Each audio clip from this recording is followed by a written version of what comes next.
जो भी कुछ आपको देखने में मदद करे उसको प्रकाश बोलना गलत हो गया क्या? तो सत्य तक ले जाना नहीं होता। गुरु का काम आपके झूठ को काटना होता है। वो काम यहाँ पर श्री कृष्ण कर रहे हैं भगवत गीता के माध्यम से। गुरु वही है अभी यहाँ पर। तुम बीमार हो और तुम भाग रहे हो फास्ट फूड की तरफ, कह रहे हो मैं संकल्पित हूं वो पाने के लिए। हाँ, हम भी चाहते हैं कि तुम्हें कुछ मिले और निश्चित रूप से तुम्हें अभी किसी चीज की जरूरत है, पर तुम्हें उस चीज की जरूरत नहीं है जिस चीज की तरफ तुम भाग रहे हो। जरूरत निश्चित रूप से तुम्हें कुछ है, पर तुम अपनी जरूरत को पहचान नहीं पा रहे हो। जिन्होंने इंद्रियों को जीत लिया है, इंद्रियों को जीत लिया है माने क्या? इंद्रियां अपना संचालन स्वयं नहीं करती हैं। इंद्रियों के पीछे कौन होता है? अहंकार। अहंकार द्वारा स्वयं को जीत लिया जाना ही है इंद्रजीत हो जाना। इंद्रियों को नहीं जीतना होता। वो बाहरी जोड़ तोड़ जुगाड़ अभ्यास है। अभ्यास जैसे आप कह रहे थे ना कि इंद्रियों को जीतना, आंखें इधर न देखें, कान इधर न सुने, कदम उधर न जाएं। इंद्रियों को जीतने का ये अर्थ नहीं होता। इंद्रियां अपना संचालन स्वयं नहीं करती है। इंद्रियों को चलाने वाला कौन है? अहंकार।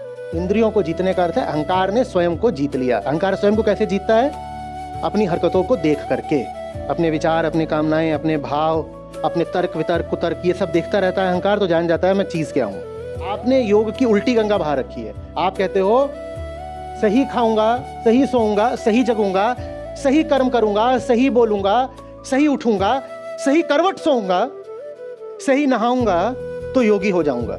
आप ये कहते हो, यही है ना योग की अवधारणा? ऐसे वस्त्र पहनो, ऐसे बोला करो, इस दिशा में सर करके शयन करो, इस तरीके का भोजन इतने बजे के बाद मत करो, यही सब है ना?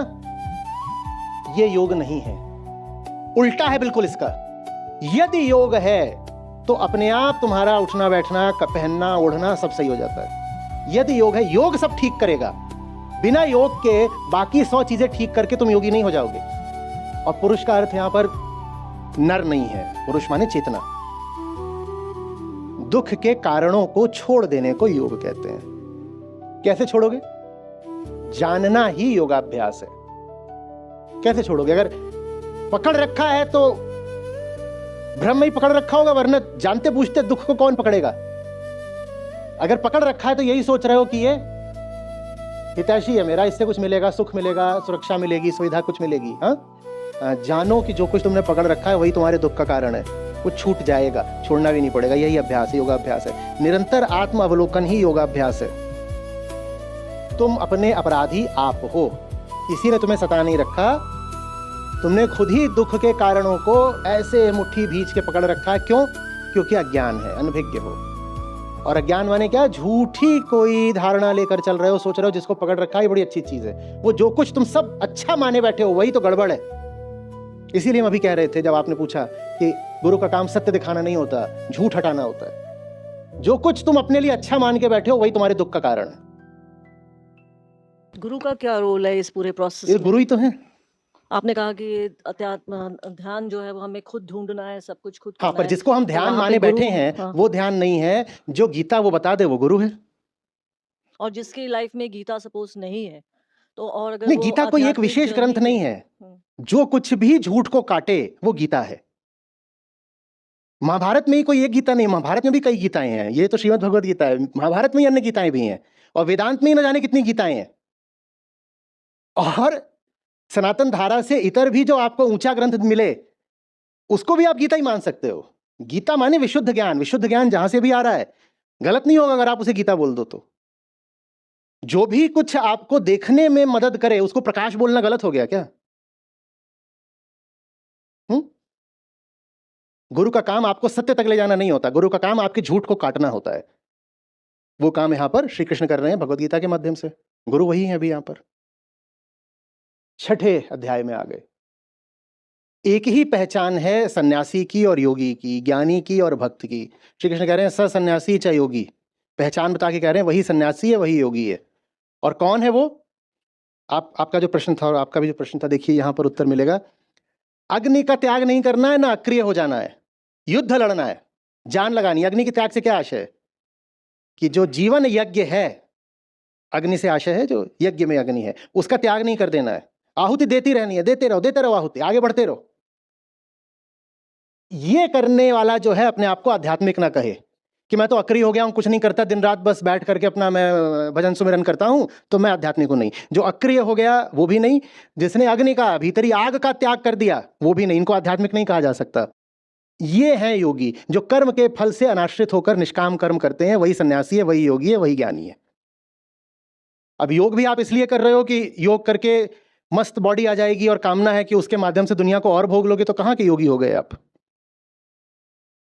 कर्म के फल से निराश्रित होकर निष्काम करने वाला, कर्म करने वाला योगी। और उसी बात को और समझाने के लिए कह देते हैं, ना ना ना, अक्रिय होने वाला और अग्नि का त्याग कर देने वाला, इनको योगी मत मान लेना।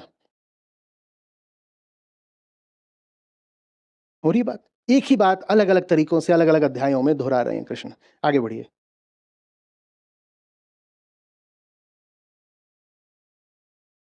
परिभाषा, योगी किसे कहते हैं, योगारूढ़ किसे कहते हैं, गीता में बार बार बार बार योग की सही परिभाषा आ रही है। इसी कारण श्री कृष्ण को योगेश्वर कहते हैं।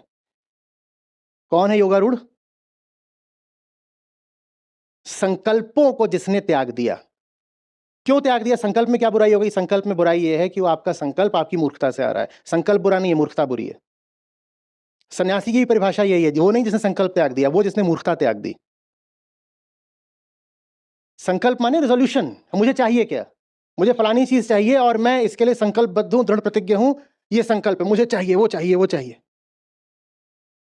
अरे भाई, तुम्हें जो चाहिए अपने लिए चाहिए ना, वो पा करके आज तक किसी को क्या मिला कि तुम्हें क्या मिल जाना है। लेकिन तुम हो परेशान, हम चाहते हैं तुम्हें कुछ मिले, लेकिन तुम जो पाने जा रहे हो उससे तुम्हें वो हासिल नहीं हो जो चाह रहे हो। तुम बीमार हो और तुम भाग रहे हो फास्ट फूड की तरफ, कह रहे हो मैं संकल्पित हूं वो पाने के लिए। हाँ, हम भी चाहते हैं कि तुम्हें कुछ मिले और निश्चित रूप से तुम्हें अभी किसी चीज की जरूरत है, पर तुम्हें उस चीज की जरूरत नहीं है जिस चीज की तरफ तुम भाग रहे हो। जरूरत निश्चित रूप से तुम्हें कुछ है, पर तुम अपनी जरूरत को पहचान नहीं पा रहे हो। वो तभी होगा जब पहले अपने इरादों पर, कामनाओं पर, अपनी दिशाओं पर सवाल उठाओ। और जितना सवाल उठाते हो उतना झूठ कटता जाता है। झूठ के कटने के बाद ये नहीं पूछना चाहिए तो फिर सच क्या है। सच है, सच क्या है नहीं, सच है। झूठ कटता चले इतना पर्याप्त है, सच अपने आप प्रकट हो जाता है। इंद्रियों के भोग्य विषयों माने सीधे सीधे विषयों और कर्मों में आसक्ति नहीं माने निष्काम कर्म, जो ऐसा है उसे ही योगारूढ़ कह सकते हैं।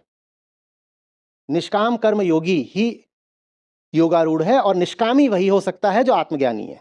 तो ज्ञान और योग एक ही बात है। ज्ञान के बिना यदि योग होगा तो फिर वो करने की वस्तु बन जाएगा, वही करने की वस्तु बन जाएगा जो आज आप चारों तरफ होता हुआ देख रहे हो योग के नाम पर। वो सब बिना ज्ञान का योग है। ठीक वैसे जैसे बिना ज्ञान की भक्ति अंध भक्ति हो जाती है, वैसे ही बिना ज्ञान के योग को आप अंध योग बोल सकते हो। ज्यादातर वही देखने को मिल रहा है, ये दुर्भाग्य की बात है। आगे बढ़िए।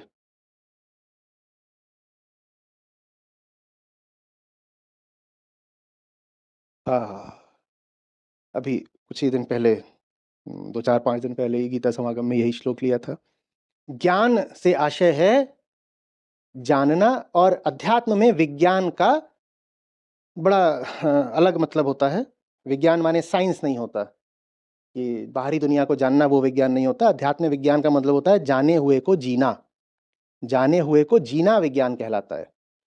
तो हमारी साधारण भाषा में विज्ञान का अलग अर्थ होता है, यहाँ गीता में विज्ञान का दूसरा अर्थ है।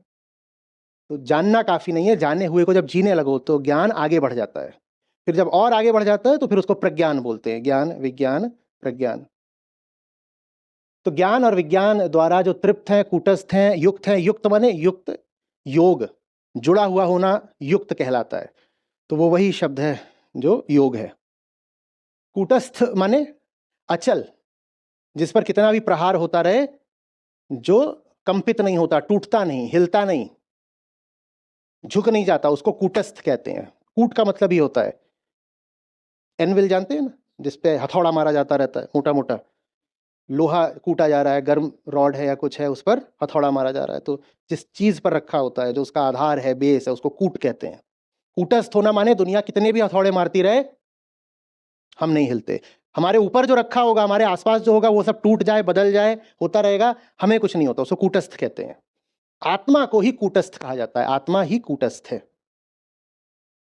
तो जो कूटस्थ हैं और युक्त हैं, जो कूटस्थ है वही युक्त है। आत्मस्थ ही योगी है। आत्मा को ही कूटस्थ कहते हैं। अहंकार को कूटस्थ होना होता है आत्मस्थ होने के लिए, ऐसे कहिए। जिन्होंने इंद्रियों को जीत लिया है, इंद्रियों को जीत लिया है माने क्या? इंद्रियां अपना संचालन स्वयं नहीं करती हैं। इंद्रियों के पीछे कौन होता है? अहंकार। अहंकार द्वारा स्वयं को जीत लिया जाना ही है इंद्रजीत हो जाना। इंद्रियों को नहीं जीतना होता, वो बाहरी जोड़ तोड़ जुगाड़ अभ्यास है। अभ्यास जैसे आप कह रहे थे ना कि इंद्रियों को जीतना, आंखें इधर न देखें, कान इधर न सुने, कदम उधर न जाएं। इंद्रियों को जीतने का ये अर्थ नहीं होता। इंद्रियां अपना संचालन स्वयं नहीं करती है। इंद्रियों को चलाने वाला कौन है? अहंकार। तो इंद्रियों को जीतने का अर्थ है अहंकार ने स्वयं को जीत लिया। अहंकार स्वयं को कैसे जीतता है? अपनी हरकतों को देख करके, अपने विचार, अपने कामनाएं, अपने भाव, अपने तर्क वितर्क कुतर्क, ये सब देखता रहता है अहंकार, तो जान जाता है मैं चीज क्या हूं। और जो मिट्टी के ढेले पत्थर सोने को समदृष्टि से देखते हैं वे ही योगी हैं। समदृष्टि से किस अर्थ में देखते हैं? कि मिट्टी और सोना एक ही भाव मिल रहा है बाजार में, यह है समदृष्टि? एक ही भाव तो नहीं है। किस अर्थ में समदृष्टि है? पहले श्लोक पर वापस जाइए, 2:48।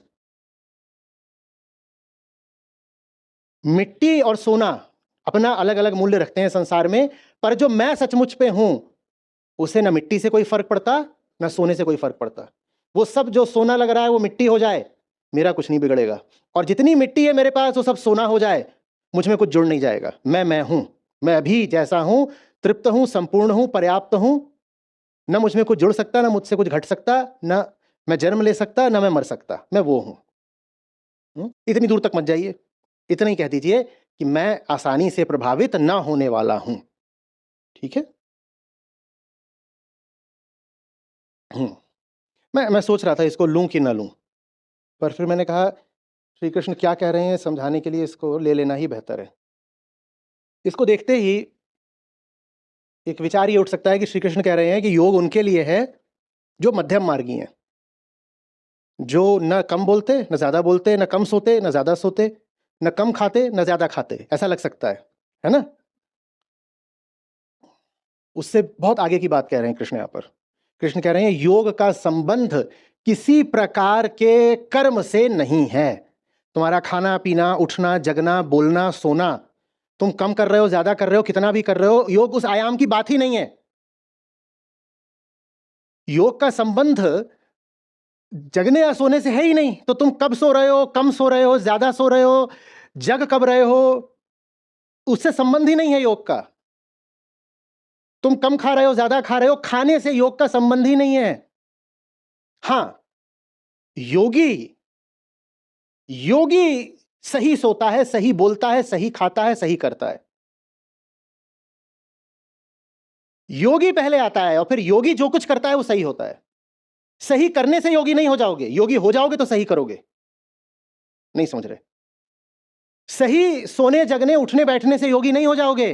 हां, योगी हो गए तो तुम्हारा उठना बैठना, सोना जगना, खाना पीना, बोलना, चुप रहना सब सही हो जाएगा। इसलिए इसको लिया। समझिएगा बात को। आपने योग की उल्टी गंगा बहा रखी है। आप कहते हो सही खाऊंगा, सही सोऊंगा, सही जगूंगा, सही कर्म करूंगा, सही बोलूंगा, सही उठूंगा, सही करवट सोऊंगा, सही नहाऊंगा तो योगी हो जाऊंगा। आप ये कहते हो, यही है ना योग की अवधारणा? ऐसे वस्त्र पहनो, ऐसे बोला करो, इस दिशा में सर करके शयन करो, इस तरीके का भोजन इतने बजे के बाद मत करो, यही सब है ना? ये योग नहीं है, उल्टा है बिल्कुल इसका। यदि योग है तो अपने आप तुम्हारा उठना बैठना, पहनना ओढ़ना सब सही हो जाता है। यदि योग है, योग सब ठीक करेगा। बिना योग के बाकी 100 चीजें ठीक करके तुम योगी नहीं हो जाओगे। कुछ करके योगी नहीं बनते।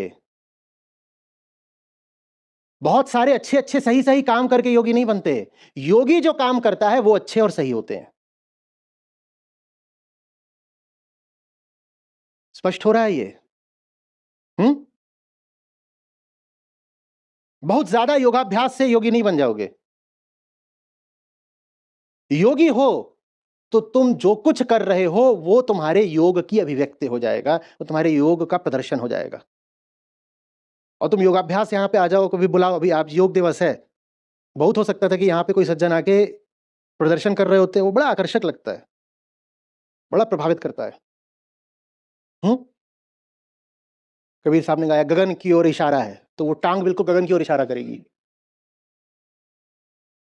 अब संत भी ऐसे माथा पकड़े बैठ जाएंगे, क्या हो गया, क्या चल रहा है, ये योग है?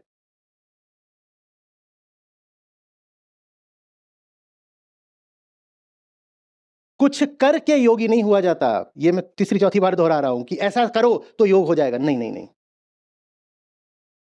जानने से योग है, और यदि योग है तो फिर जो कुछ करोगे वो सही होगा।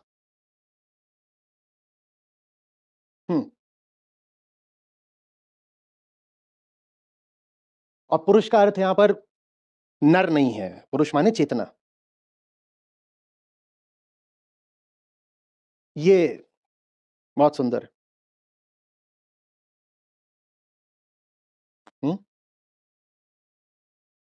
आप लोग आमतौर पे गीता को पहले पूजनीय बोल देते हो। मैंने गीता को जैसा पाया, पहले मैंने उसे सुंदर पाया। पूजा बाद में है, पहले उसमें सौंदर्य देखा है। मुझे नहीं समझ में आता कि जहां सुंदरता नहीं है वहां पूजा कैसे हो सकती है। बस ये पर्याप्त। दुख से संयुक्त हो तुम, दुख से वियोग को योग बोलो। और संक्षिप्त कर दे रहा हूं, दुख से तुम जुड़े हुए हो, मूर्खता के कारण तुम दुख ऐसे पकड़ कर बैठे हो, दुख के कारणों को छोड़ देने को योग कहते हैं। दुख के कारणों को छोड़ देने को योग कहते हैं। बस ये है। कैसे छोड़ोगे?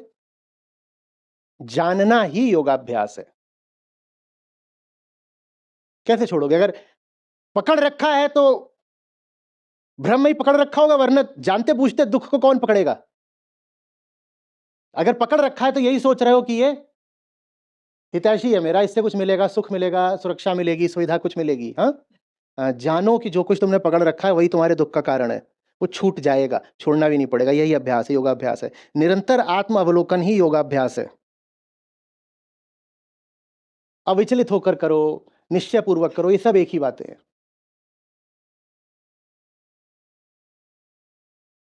दुख के संयोग से वियोग ही योग है। तुम अपने अपराधी आप हो, किसी ने तुम्हें सता नहीं रखा, तुमने खुद ही दुख के कारणों को ऐसे मुट्ठी भींच के पकड़ रखा है। क्यों? क्योंकि अज्ञान है, अनभिज्ञ हो।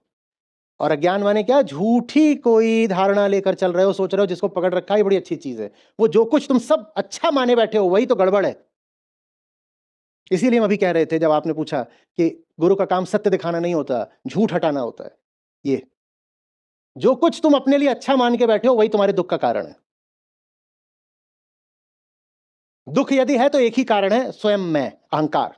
और कोई कारण नहीं होता दुख का। इधर उधर आरोप रखना बिल्कुल छोड़ दीजिए कि किसी और ने मुझे दुख दे दिया है, भगवान ने दे दिया है, संसार ने दे दिया है, स्थितियों संयोगों ने दुख दे दिया। कुछ नहीं।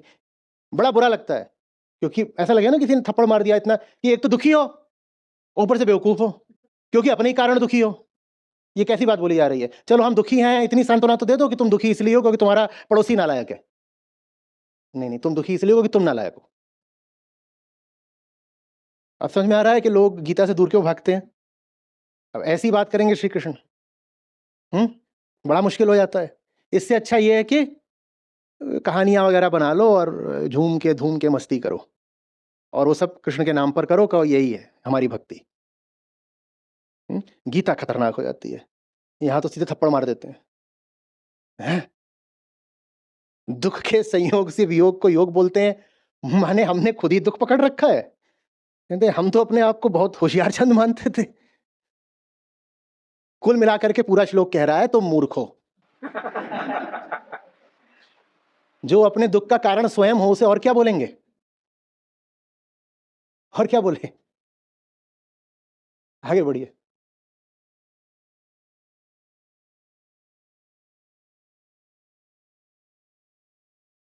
अब कोई संशय रह गया हो तो वो यहां दूर हो जाएगा। योग की ये परिभाषा है, आत्मा में स्थिरता योग है। आत्मा में स्थिरता ही योग है। और आत्मा में स्थित होना और ब्रह्म संस्पर्श एक ही बात है। अयम आत्मा ब्रह्म, आत्मा और ब्रह्म अलग अलग नहीं होते, तो वो एक ही बात है जो दोहराई गई है। ब्रह्म से संस्पर्शित होना और आत्मा में स्थित होना वो एक ही बात है। तो कुल मिला के बात यही है कि आत्मा में स्थित होना ही योग है, और जो आत्मा में स्थित है मात्र वही पाप रहित है। जो पाप को दूर करने का अभ्यास करता है या इधर उधर जा करके कुछ करके कहीं नहा करके पुण्य इकट्ठा करता है, वो उसका पाप कभी नहीं धुलने वाला। पाप रहित बस वो है जो आत्मस्थ है। मात्र योगी ही पाप रहित है, बाकी सब पापी है। भले ही उन्होंने कितना भी इधर उधर जा करके दुनिया भर का अनुष्ठान कर रखा हो, उससे कुछ नहीं होता। तुम्हारा कोई पाप नहीं हटेगा। एक ही पाप होता है, आंतरिक अज्ञान, उसके अलावा और कोई पाप नहीं होता। उसको नहीं काट रहे हो तो बाहर की सफाई वगैरह करने से कुछ नहीं होता। बाबा बुल्ले शाह ने कितना बढ़िया गाया है, क्या? मक्के गए होते मुक्ति नहीं, 100 हज कराइए, गंगा गए होते मुक्ति नहीं, 100 गोते खाइए। अब आगे कहते हैं कि बुल्ले शाह ने मुक्ति पाई कैसे? कह रहे मेरे पास एक ही सिद्धांत है, मैं नू दिलों गवाइए। मैं, ये अहंकार, अहंकार ही पाप है। इस अहंकार की सफाई कर दो, सिर्फ तभी मुक्ति मिलती है। नहीं तो आप कहीं भी जाकर के कुछ भी करते रहो, तीर्थ यात्रा करो, कुछ करो, उससे पाप नहीं कटता। इसी बात को संतों ने इस तरीके से फिर कहा है कि लोगों को चोट लग जाएगी बता के कि तुम्हारे पारंपरिक तरीकों से पाप नहीं कटता, तो कहते हैं कि देखो, तीर्थ जाने से 1 फल मिलता है, ग्रंथ पढ़ने से 4 फल या 6 फल मिलता है, अलग अलग तरीके से बोला है। गुरु के पास बैठने से इतना फल मिलता है। और गुरु की बात समझ करके बहुत निर्मम हो करके जो कुछ पकड़ रखा है उसको छोड़ने से फिर इतना फल मिलता है। वो भी यही कहना चाह रहे हैं कि जो तुमने तरीके बना रखे हैं पाप काटने के, उनसे पाप नहीं कटता है। मेरे ख्याल से ये आखिरी है ना? आचार्य जी बनाई आपने, हम कैसे बताएं आखिरी है कि पहली है? है इसके बाद कुछ?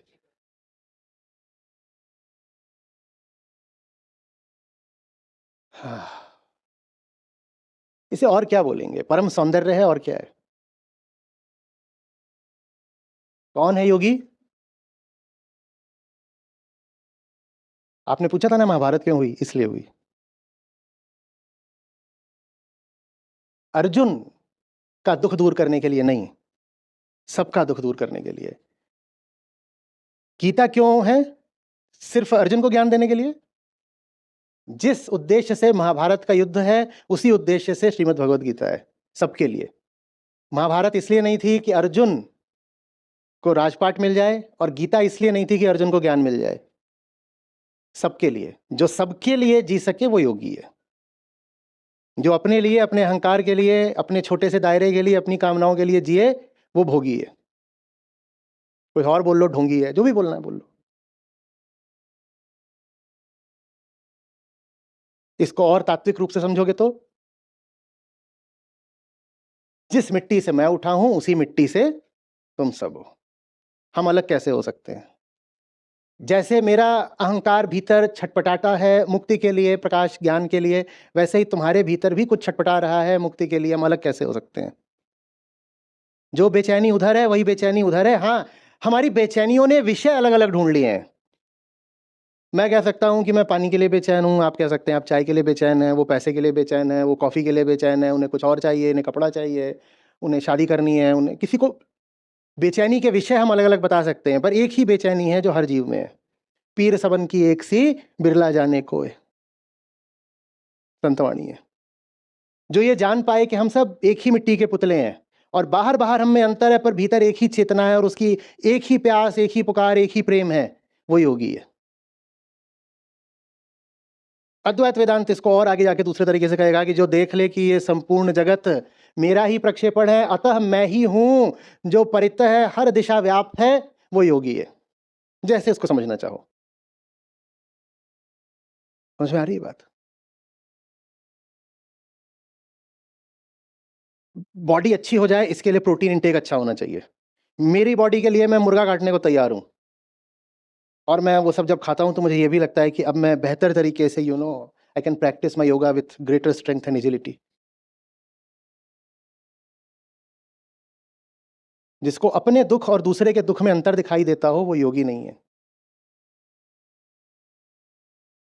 तो हमारा कोई सुख नहीं होता जो किसी ना किसी तरीके से दूसरे को दुख ना देता हो। बताओ, तुम कोई सुख बता दो जो दूसरे को दुख दिए बिना हासिल कर सकते हो।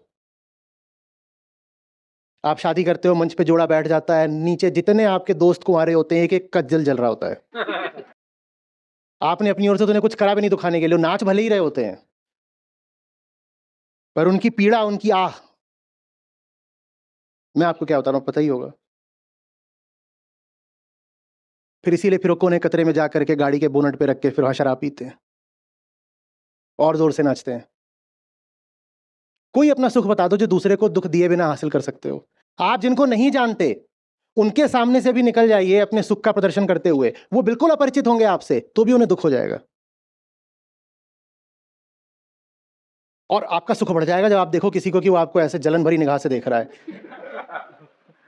कोई गाड़ी आती है बाजार में, उसके विज्ञापन में बोलते हैं it's quite a head Turner. इसका क्या मतलब है? और ये बात विज्ञापन में बोली जा रही है, माने ये बात सुन के ग्राहक खरीदेगा इसे। इसका क्या मतलब है? कि आप इस गाड़ी में जब निकलोगे ना तो लोग मुड़ मुड़ के देखेंगे। क्या मुड़ मुड़ के देखेंगे? प्यार हो जाएगा उन्हें आपसे? जलन में देखेंगे। आप बोलोगे नहीं नहीं, एडमिरेशन में देखेंगे। वो जलन का ही दूसरा नाम है। वो कोई आपके चरण स्पर्श तो करने आ नहीं रहे कि गुरुदेव ज्ञान दे दीजिए, वो बस ऐसे देख रहे हैं कि अच्छा बेटा बाजी मार गया। वो बाजी मार गया भी नहीं बोलता है, वो देता गाली है, लंगूर के अंगूर लग गया हाथ। समझ में आ रही है बात?